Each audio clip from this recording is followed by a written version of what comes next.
The Great War was over. On the 11th of November 1918, an armistice had been signed. In Britain and France, the survivors celebrated victory, the return of peace and the end of bloodshed.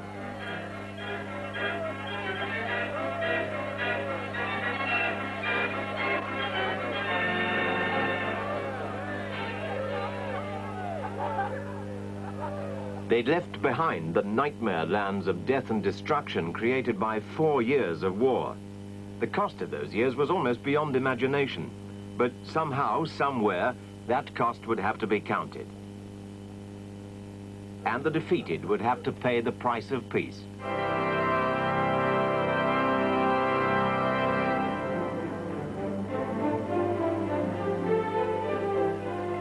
To the west of Paris stands the great palace of Versailles.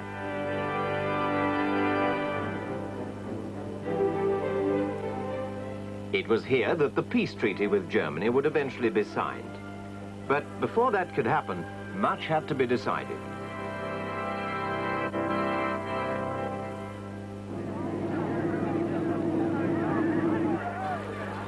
In January 1919, 2 months after the armistice, the delegates of the victorious powers arrived in Paris for the peace conference to draw up the terms to be offered to the defeated countries.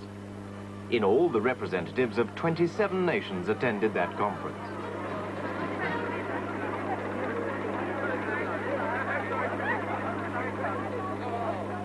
But of all the statesmen who came to Paris to settle the peace, the most important were President Wilson of the United States, Georges Clemenceau, the French Premier, and Lloyd George, Prime Minister of Britain. Each had very different ideas of what to do about the central problem of Germany. Clemenceau, like most Frenchmen, knew what he wanted out of the peace: revenge, reparations for the damage the French had suffered, and guarantees that a similar war would never, could never happen again.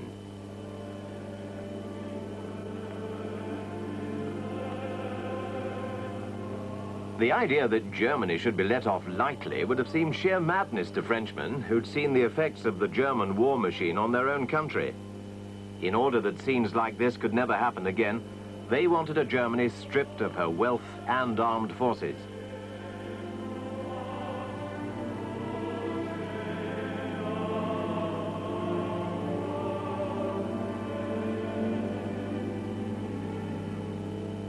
In contrast, Woodrow Wilson appeared to promise a just and lasting peace, not punishment.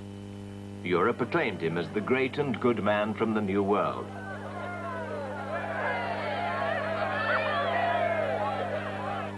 This was because his 14 points seemed to promise a new moral order in international affairs. No more secret diplomacy, reduction in armaments, and a League of Nations to protect all countries from aggression. He didn't want revenge as the French did, but there was no question that Germany should get off scot-free. But while Wilson was planning the future of Europe, Americans were rapidly losing interest as their boys came back home. They wanted a peace that wouldn't involve them in European affairs. Surprisingly, it was Lloyd George who fought most strongly for German interests at Versailles. Behind him was a public elated by victory, but eager for revenge. The Prime Minister appeared to share their opinion, but really had no time for those who wanted to destroy Germany. What mattered to him was that Germany should be made stable and allowed to recover her strength as a trading partner. This was the kind of Germany he feared, a land of miserable refugees, poverty, homelessness, and starvation. All conditions likely to provide a perfect breeding ground for the new disease from the East, communism.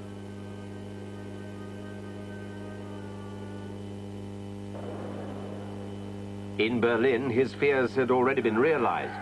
A communist revolt had broken out there in early January. While the leaders tried to rouse the mass of the people, armed communists occupied key public buildings.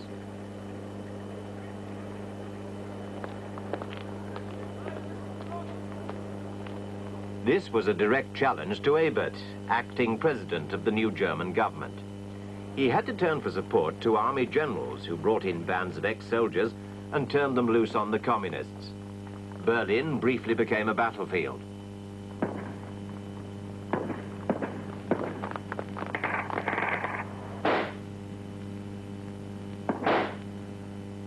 Within a week, the revolt was crushed. Communist leaders were rounded up and some brutally murdered. Post-war politics in Germany were off to a bloody start. Meanwhile, in Paris, whilst the German government was squashing the threat to its own existence, the Allied leaders were arguing their way over the whole future of the German people. Under their hands, the map of Europe was drawn and redrawn again. At last, after more than 3 months of discussion, they presented the terms of their treaty to the Germans. Germany lost land in the east, the west, and the north. In the east, the most important of those losses was the wide strip of territory given to the newly independent Poland, separating East Prussia from the rest of Germany. While on the west, France took back the provinces of Alsace and Lorraine, and was also given the right to mine coal in the Saar, an area placed under League of Nations control for 15 years. To protect France, Germany was forbidden to station soldiers in the Rhineland, an area which was to be occupied by Allied troops until 1935. It was not only the loss of territory which Germany resented, but also the fact that Czechoslovakia and Poland now contained large numbers of Germans. And as if to add insult to injury, the treaty forbade German-speaking Austria to unite with Germany. Her fortifications were to be destroyed. Her army was to be reduced to 100,000 men. No air force, no submarines, and to accept blame for starting the war and pay reparations. In protest at Scapa Flow, the British naval base, the Germans scuttled their fleet rather than hand it over to the Allies. It was a last defiant gesture. Germany would have to agree to the terms. She was in no position to restart the war. So, in the high summer of 1919, the German delegates were brought to the Great Hall of Mirrors at Versailles to sign the peace treaty. It was a compromise peace that satisfied not even one single Allied leader, and predictably the Germans loathed it.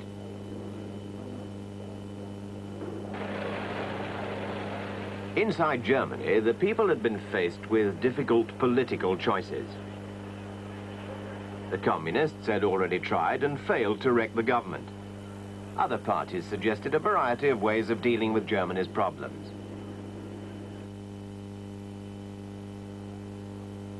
But when Ebert became president of the new German Republic in August 1919, he found himself facing other threats. There were, for instance, the extreme nationalists who couldn't bring themselves to believe that the German army had lost the war and often greeted returning troops as heroes.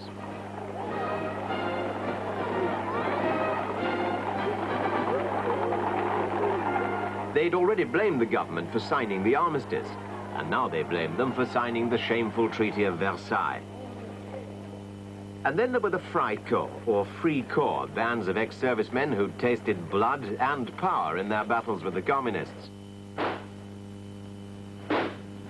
In March 1920, these two forces combined to try and take over Berlin. The army refused to fire on the Freikorps, who were only defeated when the workers of Berlin went on strike and refused to cooperate with the rebels. Political extremism seemed to have become part of everyday life. And then there was the vital question of reparations. In 1921, the Allies were still discussing how much Germany should finally pay. Aristide Briand, the French Prime Minister, wanted a definite sum to be fixed quickly, and Germany made to pay. The rebuilding of war-damaged France was costing the country a great deal of money.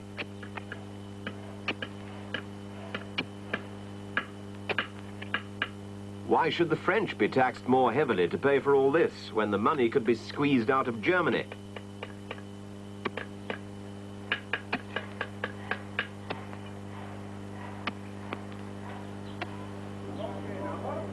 But the Germans, who'd been summoned to hear the Allied demands, protested that these would place an intolerable burden on their people. They'd argued that the Germany to which they were returning had suffered poverty and unemployment in the years since the war and couldn't afford the vast sums demanded by the Allies.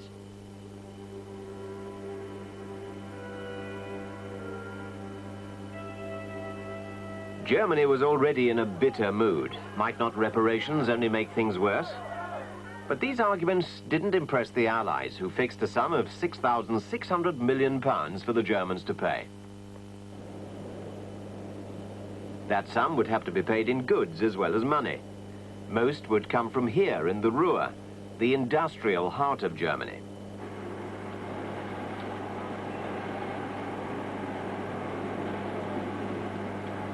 But at the end of 1922, the Germans fell behind with their payments, and Raymond Poincaré, the new French Prime Minister, decided to act. If Germany wouldn't pay in full and on the nail, then France would help herself.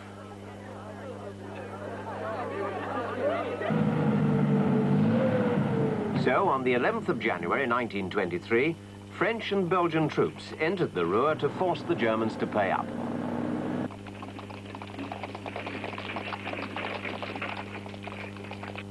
There was, of course, after Versailles, no German army big enough to stop them. At first, the French believed that they could make the Germans work for them.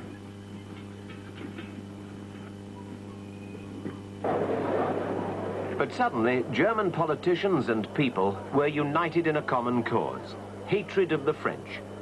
And huge protest meetings were held all over Germany. Workers in the Ruhr refused to cooperate with the enemy, and the German government supported the strikers. Germany's industrial heart stopped beating, and the goods trains, which should have been carrying German wealth to France, lay idle in the sidings.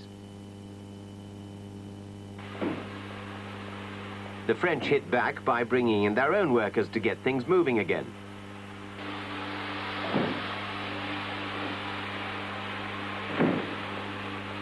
Their attitude towards the Germans in the Ruhr began to harden.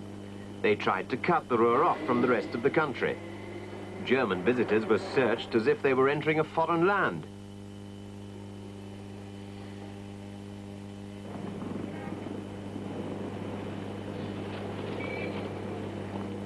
They deported the leaders of the passive resistance, German officials, and even the police.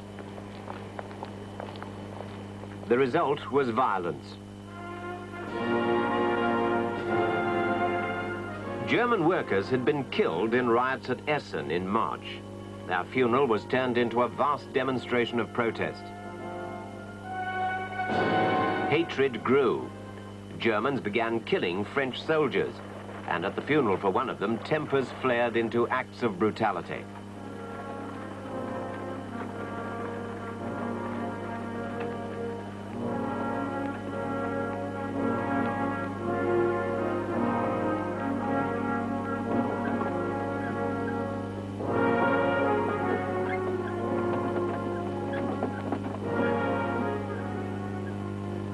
(1923) was disastrous for Germany. In that year, the great German inflation reached its peak. For some time, the value of the mark had been dropping, and as the value of the notes decreased, so the amount of notes needed to buy things grew. Banks became more and more hard-pressed to meet the ever-increasing demand for paper money. For their customers, suitcases replaced wallets. To meet this crisis and pay the strikers in the Ruhr, the government simply printed more money. And as it lost its value, so it cost more and more to pay wages, to buy food. Hundreds of thousands. Millions, whatever figure was printed on the notes, really meant nothing. The German mark was worthless. As in a fearful dream, people's life savings were blown away like leaves in a gale.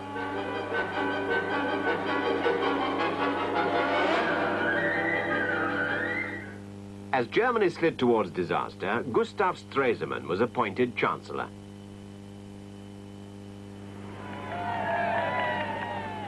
It was a time of crisis. The loss of production in the Ruhr was making inflation even worse, and Stresemann realized that the only way to help the economy back to normal was to call off resistance there and get production going again. The government also announced that Germany would resume the payment of reparations. It was the only possible way of getting the French out. But to the nationalists, it looked like yet another pathetic surrender to Germany's enemies. General Ludendorff, who'd never accepted that Germany had been defeated, gave his support to Adolf Hitler, the leader of the new National Socialist Party. In Munich, the capital of Bavaria, they decided to try and overthrow the government. But Hitler's stormtroopers were not yet powerful enough and couldn't get the support of the army or the police. Their November uprising failed and merely ended in confusion and 14 deaths. Ludendorff and Hitler were put on trial for treason. Ludendorff was let off. Hitler was sent to prison, where he brooded on his failure for a few months in rather comfortable surroundings. Meanwhile, inflation was being brought under control. The old worthless money was called in and destroyed and replaced by a new currency. At the same time, a committee under Charles Dawes, an American, was set up by the Allies to scale down the reparations so that Germany could afford to pay them.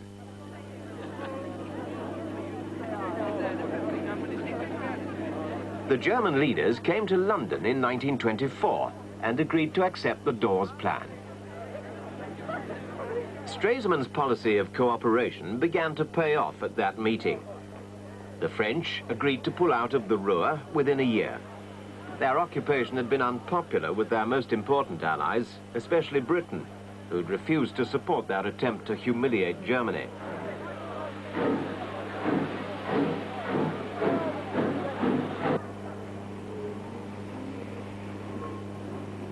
As German industry returned to normal after the chaos of occupation and inflation, Stresemann brought off another triumph, this time at Locarno in Switzerland. Under the Locarno Pact of 1925, France, Belgium and Germany agreed to respect the frontiers between them, and Britain said she'd support any country that was invaded.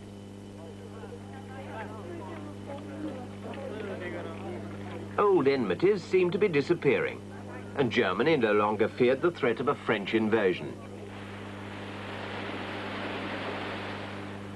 Finally, at Geneva in September 1926, Germany became a full member of the League of Nations. Aristide Briand, now Foreign Minister of France, welcomed Stresemann as an equal. It was all very friendly.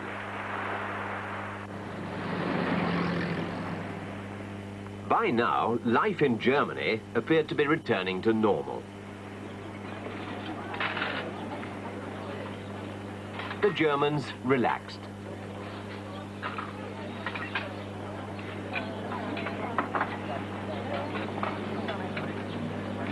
The grim aftermath of the war, the humiliation of Versailles, the hysteria of 1923, all gradually faded beneath the surface of a new prosperity. For a defeated nation still paying for a lost war, the Germans appeared not to be doing badly. They could afford to live it up a little, have a good time.